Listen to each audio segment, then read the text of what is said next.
I've gotten word that there's a fire on our side of the river and it's moving pretty fast.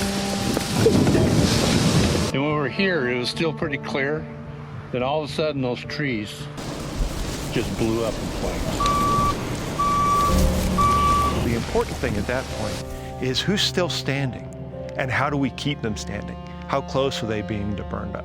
Fire Watch 5-1, September 29th, 10:02 hours, and we're over the creek fire on the Sierra. Well, wait a minute.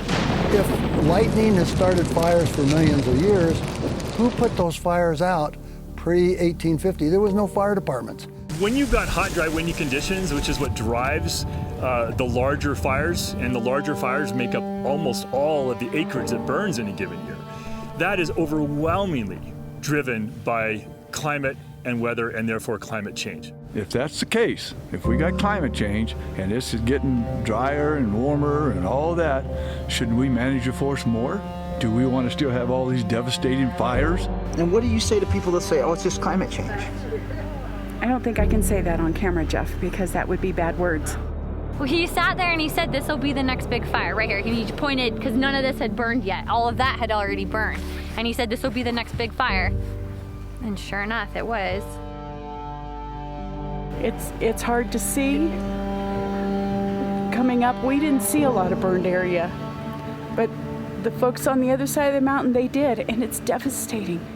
Too much fuel, too much brush, too much undergrowth, millions of dead trees that became torches. Well, the theory is once you've logged a forest over the years, you can't stop.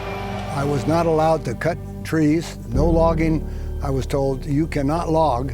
They made me almost sign that with blood, and that, of course, 2 months later I started cutting trees. Now, I've always heard that the Forest Service had their hands tied by guys like you that wouldn't let them log beetle trees. Is that untrue? They're lying to you. Loggers know what the hell they're doing when it comes to cutting down trees. They're not cutting down green trees. They're cutting down dead trees. They're cutting down diseased trees. Yeah, it was a pretty devastating day.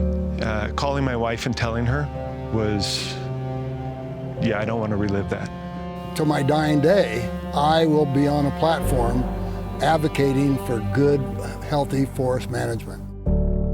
It's very, very sad. It just breaks my heart. The forest will never, ever in my lifetime return to what it was.